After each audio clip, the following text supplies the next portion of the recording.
na guys, kakain na kami. Ito na si Roto. Tumating na naman. Ay, pang ulam na. Yan. Simple lang yan. Anak pang ulam. Pakunwari suko-suko. Talaga na siya. Ulam namin. Yan. Diba? 6 yan. Tag dalawa-dalawa sa amin. Yan ang kahapon ulam namin. Diba? Dahil po kasi Roto. Sinita sa kaupod ko kasi tinidor siya. Isda gid lang ulam namin. Matinidor pa. Diba? Yan lang. Diba? Sabi, mayaman ka kasi. Mayaman ka kasi. Yaman na ko. Ako mayaman dahil.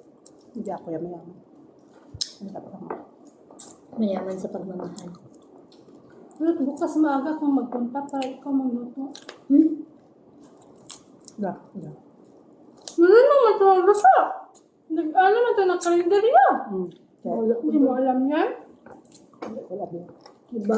Pero tuloy natin para nakatikin tayo sa lutong kalendarya niya. Mabaho pa yan. Sitahan pa yan ng amo yan. Tama ka sa stricta. Sitahin pa yan. Magluto ka dito, maghubad ka, yung nakabrak. Para silipin ka ni Sapir. So, gagawin. Silipin ka ni doktor. Hindi naman yan si doktor. Si Sapir parang manyakis Wala talaga. mo yung chapter na yung oras. Doktor kasi pumupunta yan dito sa kusina. Isang chapter. Ano na yung kain mo turot? Noodles? Ito. Wala mo ko ba ano? Ano nakain mo doon? Noodles Wala lang? mo ko ba ka? Dome? Wala. Matigang ko niya. Tigang itlog lang araw-araw. Gisa-gisa. Tapos Wala. bulwing-bulwing. Tapos, kung di ba kape ang sudan. Dito ka lang galing nakatikim. Ng Ng mga ulam namin ng Pilipino food. Maglo. Ito ka ito. Bahala ka niya yan. Pag-uwi ni Chef.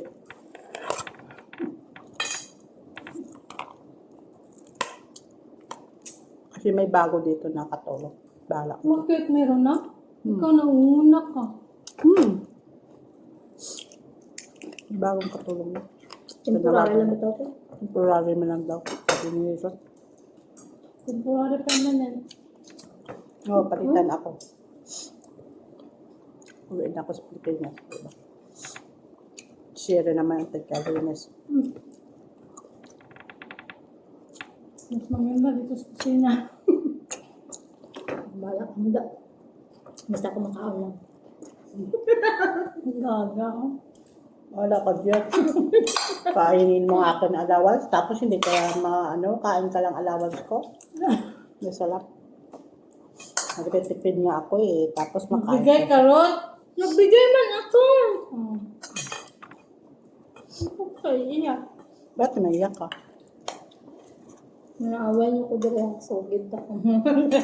Hawaan ta ka, Rod. Ba nasisirin magutuman ka. Baala ko yan. May ginamos ako doon. May mga uga-uga. Mabakal ko ginamusin. Dalawa ko. Ano mo yun? Dami na ako doon ginamos oh. Baba. Oh. Sa kabarapon kag isa ka tupperware. Yan mo to sila ang pinsan mo. Ang dami yun. Ginamos. Ang ginamos ko sa inyo bagoong. Ganun din. Pareho ba lang yun? Mala yun, hindi yan may sabaw. Uyabon ko lang itong driver at sarap siya tagluto. Dugaga.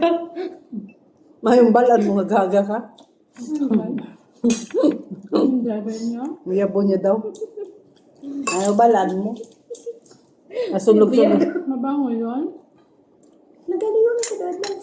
Saka yeming Makita natin. kita mo? Ha? Malinis ang katawan. Taga ano yun?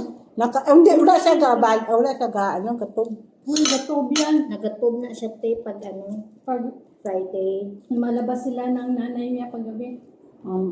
Yun, gatob yan. Pero sa lang, karaniwan, Pag nagapantalon siya. upod niya mga katawang wala. Ang pag-utod niya, amo niya, natutob yan. Pagkakod niya si sir. Ako dahil yan yung ano, driver nila na.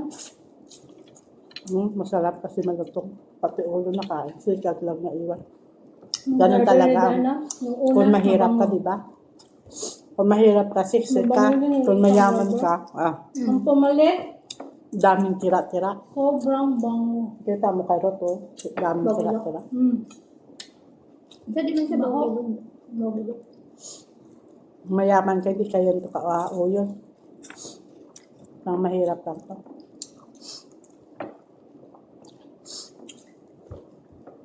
Hindi sa bawang ilok. Hindi siya nagkapanigarilyo. Wala. Kabalo. Magagalit yung boyfriend Hindi niya. naman. Ano? Wala sa edisyon. Wala mo kabalo. Magagalit yung boyfriend ni Rot. Kasi may boyfriend din siya. Maamoy mo lang yung marot. Nagkapanigarilyo ang tao. Bagay sila, putot-putot ba? Mamanimaho, masaya sa garilyo. Hindi man siya bago sa garilyo. Kaya ko, driver ni Hindi siya Dana. baba. Na bago. Hindi ko man na ano kasi siyempre. Wala man kami mag-istoryahan eh. Pero kung mag-istoryahan eh, pas ng Bernes na maggawas kami. Dami ni Ate JC, panabon ba ba? Panabon kami doon. Pito-pito ko Basta kayo. mag-istorya sila. Ano yung isang... Alam nyo, bukas, naisip ko na yun kung anong ulamin naman natin. Yung ganyan din si Cheryl. Alam nyo, stress man sa ulo man. Sakit talaga. Natutulog ka, nagigising ka palagi kasi iniisip mo yung lutuin. Katulad din sa akin. Naisip ko man kung ano ipakain ko kay Rot. Damay naman sila yan. Para hindi siya magutom. Para nasabihin sa nanay yan, nagutom din siya. Hindi namin dito ate na napabayaan si Rot. Napakain talaga namin yan. O, kita mo, 3 kong rice, ubos, wala ka dukot, diba? Kasi, kung wala ka taktikan ni Rot, diba, bumaba ko, nag-ano ko ng jug ni madam, ilagay tubig, tapos dala ko sa baba, magsaing, hipahinaan ko lang, pagdating ko, luto na, mabuti, wala na bago. Hina lang, diba, luto na. Kung wala ka idea yan, hindi ka kakain. Nagutuman ka. Diba? Kasi kayo, hindi. Ang init dun sa taas sa labas. Gusto mo kumain, ayaw nyo magdigamo kasi, ay, init. Bakit sa atin? Ganun din Magluto man tayo kung lalabas. Alam mo, bitbiton ko tong gasol sa taas? Hindi, sabi mo sa labas. Parang sa ubos, sa first floor.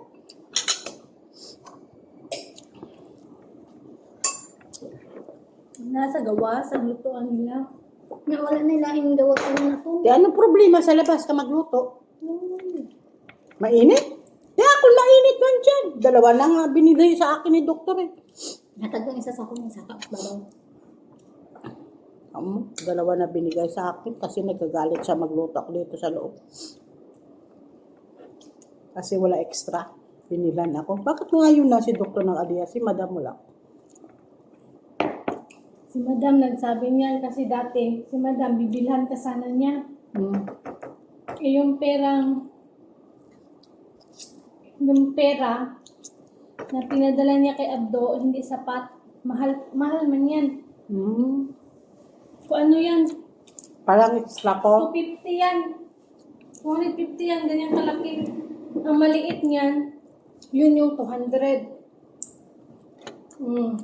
Bilhan ka sana ni madam. Sabi niya, nag-inquire si Abdo, mahal. Sabi niya, huwag na lang, susunod na. Si madam nagsabi yan kay doktor. Thank you, madam. Gusto, may sapaw.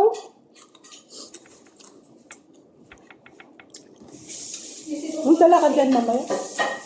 Sabi hindi, bili agad yan. Wala na yung pakialam kung magkano man ang presyo niya. Nasa sa kanya, Dapat may extra gin man ako. nasa sa kanya, si doktor. Para mawalan kung saan ako man ang mabili ng gasol. Hindi yan siya ano sa presyo. Baka tinawag mo si Rapi magpunta sa taas. Hindi, inano ko lang siya na hiram ako ng timba, yung balde. Hmm. Kasi ang hirap magbaba, akit, wala akong malagyan sa tubig. Hmm. Sabi ko, pasok mo dito kung pwede. Sabi niya, makain daw siya. Pagkatapos sa lang kayo kumain na akit siya. So, ilagyan niya lang sa kusina. Kukunin ko. Kasi kailangan ko na lang. Yun, nilagay niya. Tapos sabi niya, pagkatapos yung kumain na akit ako. Tapos yun, umakyat. Kasi sinabihan sa ni Madam. Tapos sabi pa ni Madam, sabi ko, ako ang mag-ano, Madam? Mag-pour ng tubig. Oo, kasi ikaw lang nakakalam sa akin. Hindi naman alam mo yan. Oo? Galit lang naman yan. So, yun. Tinuruan ko si Kuya Rafi. Wala ka ng pindutin, ganyan. Tanggalin lang yung tubig.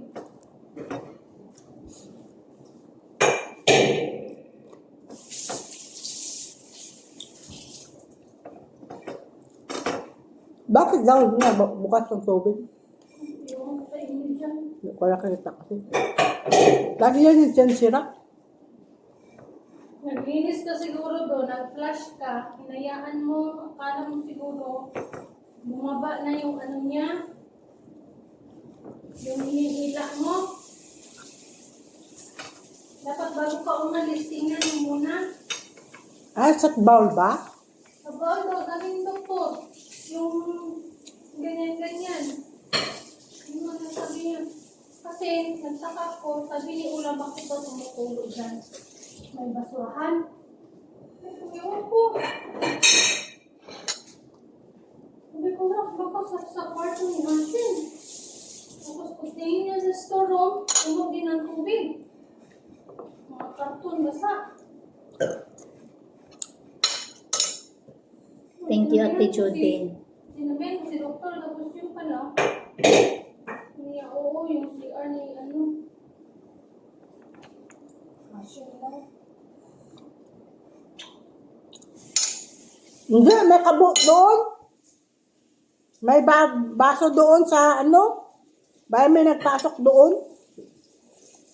So, dapat i-check mo yan dyan palagi, araw-araw. Sa sunod. Okay. Bye. Please like and share. Salamat po. Thank you, Lord. So na, kumain na kami. Ano oras na? Dugay-dugay. Paano naman? Coffee. Okay, bye. Temprano pa kasi pangadik. Coffee naman ako. Okay, bye. Salamat na nag-subscribe. Hindi pa kayo nakasubscribe. Subscribe naman kayo. Please.